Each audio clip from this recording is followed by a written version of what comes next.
అబ్బా! ఎప్పుడు పప్పులు, కూరలు, పులుసులు తిని బోర్ కొట్టేస్తోంది. అప్పుడు అమ్మమ్మ దగ్గర నుంచి ఒక ఫోన్ వచ్చింది. అమ్మమ్మ, ఒసేయ్ మీనమ్మ, వేసవికాలం వచ్చింది కదా! ఏమైనా ఊరగాయలు పెట్టావా అని అడిగింది. లేదమ్మమ్మ, ఇక్కడ మామిడికాయలు దొరకవు కదా అంటే, ఏం దొరుకుతుంది అని అడిగింది. మాకు ఇక్కడ మంచి పండు మిరపకాయలు దొరుకుతాయి అని చెప్పాను. మరి పండు మిరపకాయలు నిలవ పచ్చడి పెట్టుకోవచ్చు కదా అనేసి అడిగింది. సరే అనేసని అప్పుడు అమ్మమ్మ చెప్పిన ఆ నిల్వ పచ్చడి రెసిపీ మీ ముందరికి తీసుకొస్తున్నాను. మరి రెసిపీలోకి వెళ్దామా? నేను ఈ పచ్చడికి 500 గ్రాములు పండు మిరపకాయలు తీసుకున్నాను. పండు మిరపకాయలు బాగా కడిగి శుభ్రం చేసుకొని తడి ఆరపెట్టేసుకోండి. ఎక్కడ తడి ఉండకూడదనమాట. తడి ఉండిందంటే మీ ఊరగాయ చెడిపోతుంది, బూజు పట్టిపోతుందన్నమాట. సరేనా? ఎప్పుడు మిరపకాయలు కట్ చేసుకునేటప్పుడు జాగ్రత్తగా కట్ చేసుకోండి. సరేనా? కొంతమందికి చాలా చేతులు సున్నితంగా ఉంటాయి కదా, చేతులు మండడం అవి ఉంటుందన్నమాట. అలాంటప్పుడు మీరు కొబ్బరి నూనె కూడా రాసుకోవచ్చు. ఇలాగా పండు మిరపకాయల్ని ఒక 500 గ్రాములు తీసుకొని శుభ్రంగా తడి లేకుండా తీసేసుకొని, మీ కత్తి దగ్గర నుంచి అన్నీ తడి ఉండకూడదు. సరేనా? ఇలాగా మిరపకాయల్ని ముక్కలుగా చేసుకోండి. మొత్తం 500 గ్రాముల మిరపకాయల్ని బాగా ఇలా ముక్కలు చేసేసుకొని పక్కన పెట్టుకోండి. నేను ఇక్కడ ఒక 125 గ్రాముల చింతపండు తీసుకున్నాను.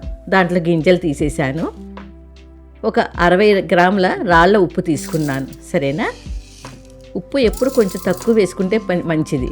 ఇవి అంతా మిక్సీలో వేసుకొని చింతపండుని, ఉప్పుని ఇలాగ ఒకసారి పట్టేసుకోండి. చూసారా? ఇలా రావాలన్నమాట. పొడి పొడి అవుతుంది.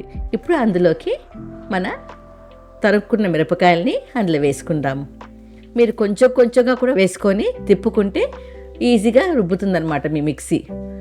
మరీ మెత్తగా రుబ్బేసుకోకుండా కచ్చాపచ్చాగా రుబ్బుకోండి. సరేనా? మీరు యూస్ చేసే ఒక్కొక్క వస్తువు కూడా తడి లేకుండా చూసుకోండి. సరేనా? ఇలా మిక్సీకి వేసుకొని చూసారా? ఇలాగా రుబ్బేసుకోండి. ఇప్పుడు అందులోకి 1 టీ స్పూన్ పసుపు, ఒక 10 వెల్లుల్లి రెమ్మలు వేసుకొని ఇంకోసారి పట్టేసుకొని ఇలాగా ఒక బౌల్లోకి ట్రాన్స్ఫర్ చేసేసుకోండి. మళ్ళీ మళ్ళీ చెప్తున్నాను, ఎక్కడ తడి ఉండకూడదు అనమాట. తడి ఉంటే మీ నిల్వ పచ్చడి కాస్త పాడైపోతుంది, బూజు పట్టిపోతుంది. సరేనా? ఇప్పుడు ఇలా రుబ్బి పెట్టుకున్న ఈ నిల్వ పచ్చడిని ఒక 24 గంటల సేపు మూత మూసి పక్కన పెట్టేసేయండి. ఇలా ఊరడం వల్ల మీ ఊరగాయ చాలా రుచిగా ఉంటుందన్నమాట.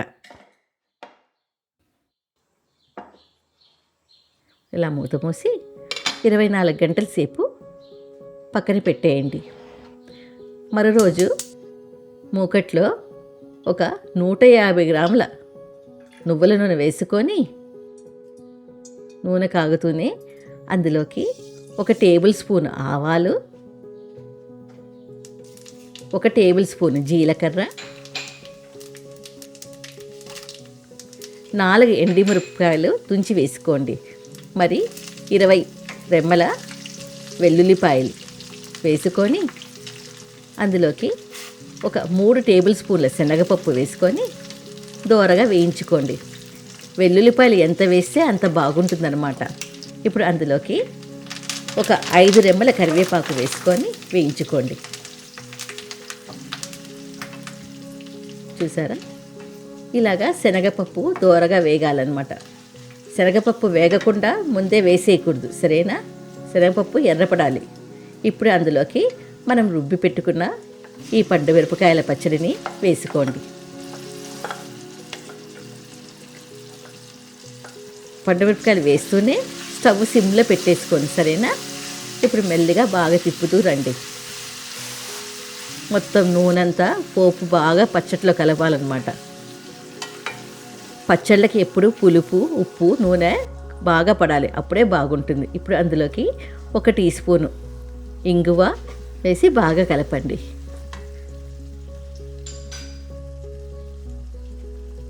అందులోకి ఇప్పుడు నేను ఆవాలు, మెంతులు పొడి చేసుకొని ఇందులో వేసుకున్నాను అన్నమాట.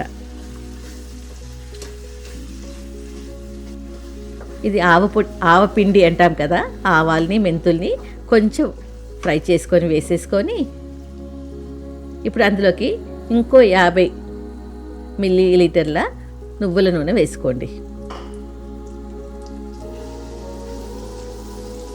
చూసారా, ఇలాగా బాగా కలుపుకోండి. స్టవ్ సిమ్లో పెట్టేసుకొని ఒక 10 నిమిషాల వరకు ఇలాగా మగ్గనివ్వండి. మూత మటుకు ముయ్యకూడదు, సరేనా? చూసారా, ఇప్పుడు చక్కగా స్టవ్ ఆపేసుకొని మీ పచ్చడిని బాగా చల్లారనివ్వండి. చల్లారిన తర్వాత చక్కగా ఒక మంచి గాజు బాటిల్స్లో వేసేసుకొని మూత మూసుకొని పక్కన పెట్టేయండి, సరేనా? మీరు ఎప్పుడు పచ్చళ్ళు సర్వ్ చేసుకున్నప్పుడు స్పూను డ్రైగా ఉండాలన్నమాట. చెమ్మ ఉంటే పచ్చడి చెడిపోతుంది, సరేనా? మరి ఈ పచ్చడిని వేడి వేడి అన్నంలో నెయ్యి వేసుకొని కలుపుకొని తింటే ఆహా, పోయిన ప్రాణం మళ్ళీ తిరిగి వస్తుందన్నమాట. అంత బాగుంటుంది ఈ పచ్చడి. మరి ఈ పచ్చడి మీరందరూ చేసుకొని ఎలా వచ్చిందో కమెంట్స్ బాక్స్లో పెట్టండి. మరి షేర్ చేయడం, లైక్ చేయడం, సబ్స్క్రైబ్ చేయడం మర్చిపోకండోయ్. మరి వేసవి కాలాన్ని వృధా చేసుకోకుండా ఉండడానికి మరికొన్ని నిలువ పచ్చడి వీడియోస్తో మీ ముందుంటాను. మీ మీనాక్షి.